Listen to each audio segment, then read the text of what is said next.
Hola, muy buen día. Mi nombre es Michael Vázquez y hoy junto con mi compañera Ana Sánchez vamos a exponerles acerca de las exploraciones geotécnicas indirectas, más específicamente de los métodos sísmicos. Primero, voy a hablar un poco sobre las generalidades.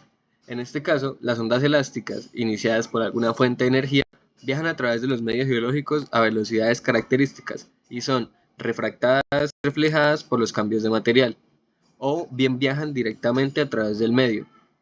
En este caso, como pueden observar en la figura 1A, tenemos los tres diferentes caminos que puede recorrer la onda que estoy mencionando. En este caso, un camino directo, un camino reflejado y un camino refractado.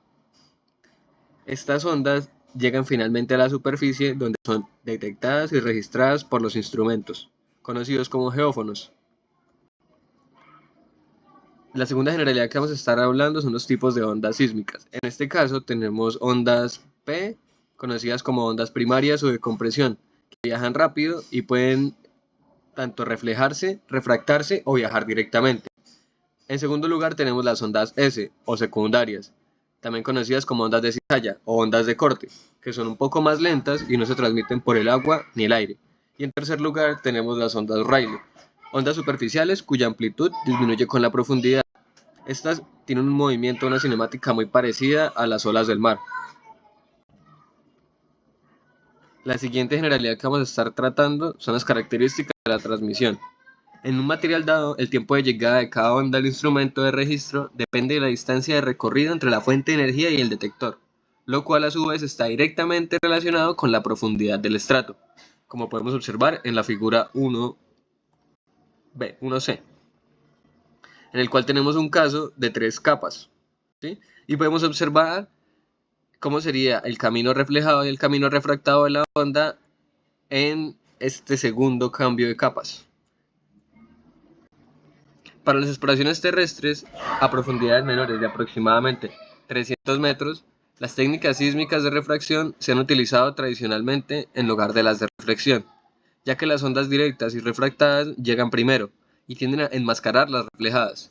Por su parte, la sísmica de reflexión se utiliza normalmente para exploraciones profundas y en estudios marinos de perfilado, aunque no proporciona directamente datos de velocidad como lo hacen las técnicas de refracción y de onda directa. La siguiente generalidad que vamos a estar tocando son las técnicas de exploración sísmica. En este caso tenemos que las técnicas de refracción se utilizan para medir las velocidades de las ondas de compresión o P en cada estrato geológico, las cuales son indicativas del tipo material y la ubicación del nivel freático. Además, permiten estimar la profundidad de los distintos estratos del subsuelo e identificar la presencia de fallas y cavidades grandes. En las técnicas de reflexión, por otro lado, se han utilizado principalmente en investigaciones marinas. Estas proporcionan un registro visual del perfil del fondo marino, mostrando cambios en los estratos, domos salinos, fallos y deslizamientos submarinos.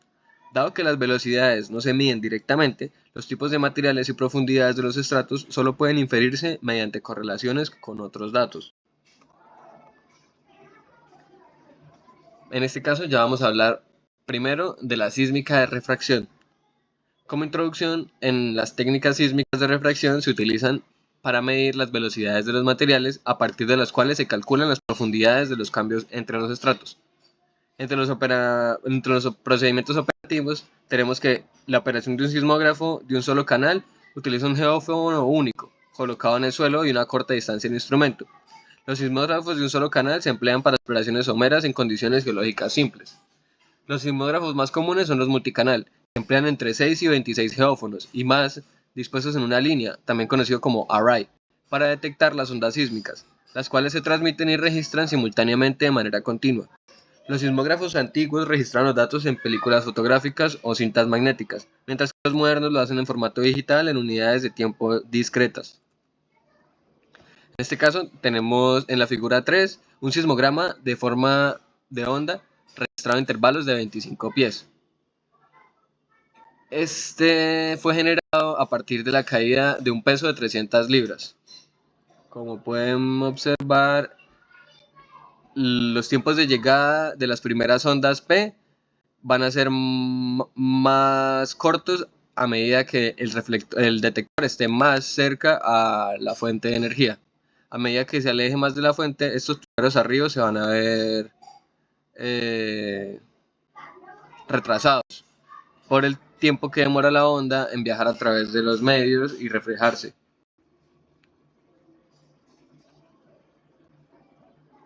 Refractarse.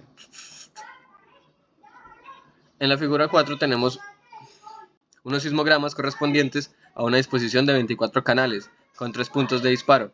En este caso, estos puntos de disparo son el primero a la derecha, el segundo en el centro y el tercero a la izquierda.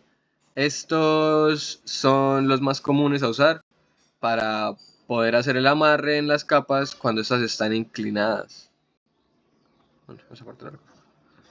En este caso vamos a hablar del procedimiento.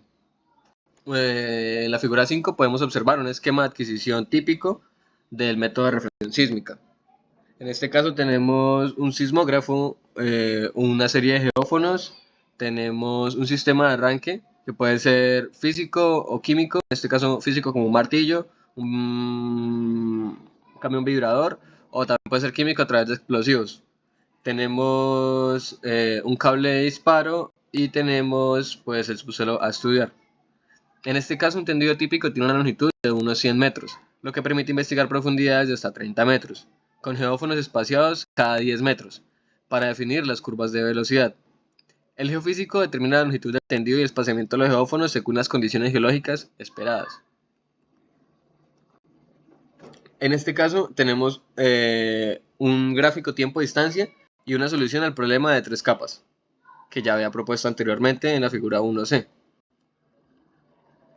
¿Sí? En este caso, esta gráfica tiempo-distancia es típica de las primeras llegadas, obtenidas en un sismógrafo de una sola unidad. Los tiempos de viaje de las primeras llegadas se grafican en función a la distancia desde el geófono y la velocidad de los distintos medios. Se determina a partir de las pendientes de las líneas que conectan los puntos trazados, como se muestra en la figura. En este caso, se pueden hallar, como para la figura anterior, las pendientes. Para la figura 4 podemos hallar las pendientes tanto de un lado o del otro lado, ¿sí? Dependiendo del disparo, y también las pendientes de la parte central. En este caso, juntando todas las pendientes y los puntos de intersección, podríamos construir un esquema geológico del subsuelo mucho más exacto a la realidad, ¿sí? Con cierta pendiente en el estrato. En este caso, vamos a hablar un poco de las aplicaciones y las limitaciones de la sísmica de refracción.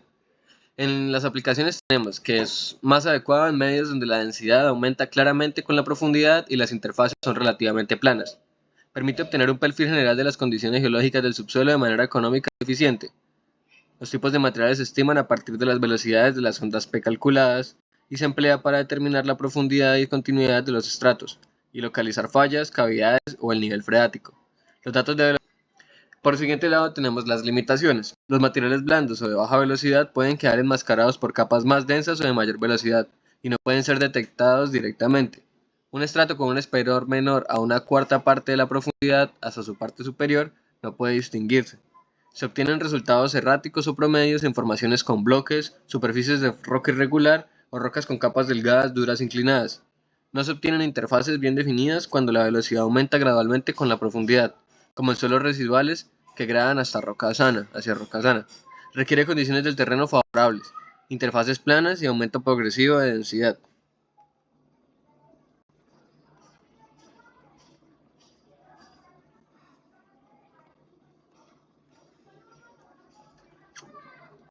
Es la sísmica de reflexión. La sísmica de reflexión es una técnica geofísica que nos permite obtener un perfil sísmico, que es una especie de radiografía del subsuelo.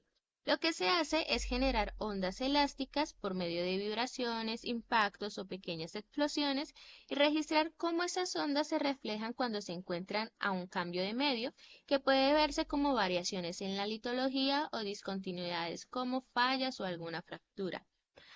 Esto se logra a partir de los tiempos que tardan en regresar esas ondas. Se puede reconstruir una imagen del subsuelo y conocer la profundidad o el espesor de las capas. En pocas palabras, esta técnica busca conocer cómo está compuesto el terreno sin necesidad de perforar. Es muy utilizada en la geología y en la exploración petrolera, también en la geotecnia, para conocer las condiciones del suelo donde se van a construir obras grandes en la ingeniería. Dijimos que la sísmica de reflexión es un método geofísico, es decir, que parte de principios físicos, especialmente tres que son bastante simples.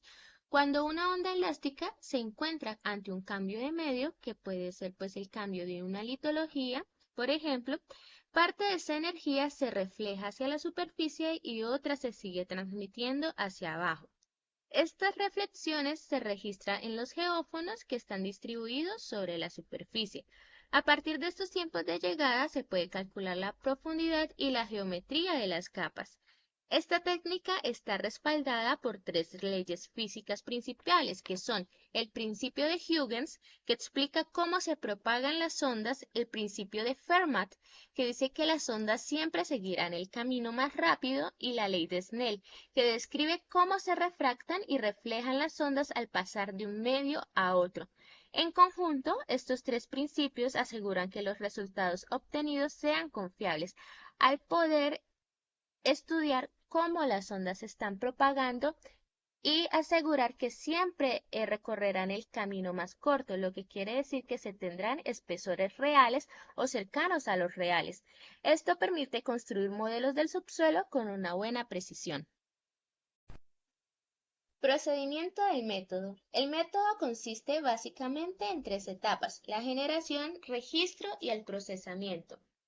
Primero se genera la onda, que puede hacerse con diferentes fuentes. Por ejemplo, en exploraciones grandes y con mucho presupuesto se usa dinamita.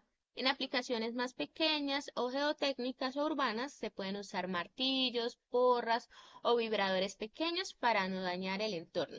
Luego, los geófonos registran el movimiento del terreno cuando la onda regresa. Estos datos son guardados en consolas, computadoras o en sismógrafos. Después, toda esa información pasa a una etapa de procesamiento donde se van a eliminar los ruidos y se convierten las señales en una sección sísmica, que es pues una imagen del subsuelo. Este procesamiento requiere de software especializados y en estudios más grandes, incluso computadoras con bastantes requerimientos porque se manejan grandes volúmenes de datos. El resultado final nos muestra una estructura del terreno donde se encuentra la roca, las diferentes litologías y descontinuidades, como se ve acá en la imagen, que son interpretaciones de perfiles sísmicos. Hablando de las aplicaciones de la sísmica de reflexión, este tiene muchísimas aplicaciones dependiendo a la escala en la que se maneje, a una escala de alta resolución, intermedia o profunda. En el ámbito geotécnico se puede usar para identificar la profundidad de la roca madre, localizar las discontinuidades como fallas, fracturas, cambios en las litologías y también evaluar la estabilidad del terreno antes de empezar cualquier proyecto.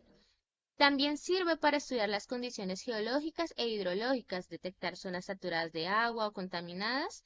Y a escalas mayores también se aplica a la exploración de hidrocarburos o en la minería, porque permite identificar estructuras como fallas o pliegues que pueden alojar petróleo, gas o minerales, y también simplemente para propósitos de investigación geológica. Como todo método, la sísmica de reflexión tiene ventajas y desventajas. Entre sus ventajas se destaca su alta resolución, ya que se pueden detectar estructuras geológicas bastante complejas a distintos niveles de profundidad, lo que permite construir modelos bastante precisos de subsuelo con una buena definición tanto lateral como vertical.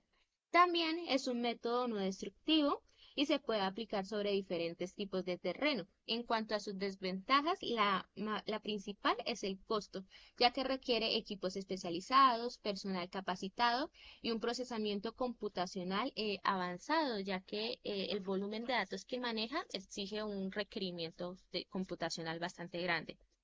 Además, es sensible al ruido ambiental. Por ejemplo, los datos se pueden ver afectados por tráficos o vibraciones externas a las que se están generando a partir de la fuente. Aún así, pues el nivel de detalle y confiabilidad de esta técnica lo hace un método bastante valioso y útil para la exploración. Ahora vamos a hablar de la sísmica pasiva o REMI. El método sísmico REMI o Refraction Microtremor consiste en determinar la velocidad, De nuevo. El método sísmico REMI, Refraction Microtremor, consiste en determinar la velocidad de propagación de las ondas S a través del terreno mediante el análisis espectral de las ondas superficiales de tipo Rayleigh, incluidas en el ruido sísmico ambiental registrado. La velocidad promedio de las ondas de corte B sub S en los primeros 30 metros del suelo se obtiene a partir del análisis del ruido sísmico ambiental de microtemores y la inversión de datos de velocidad. Esto es clave para estimar cómo se comporta un terreno durante un sismo. El valor de BS30 es necesario para la clasificación sísmica del suelo. El principal equipo usado son un sismógrafo digital de 24 canales, geófonos de baja frecuencia, cables especiales de conexión y software, donde la fórmula es G es igual al lambda por Bs, donde lambda es la densidad del terreno.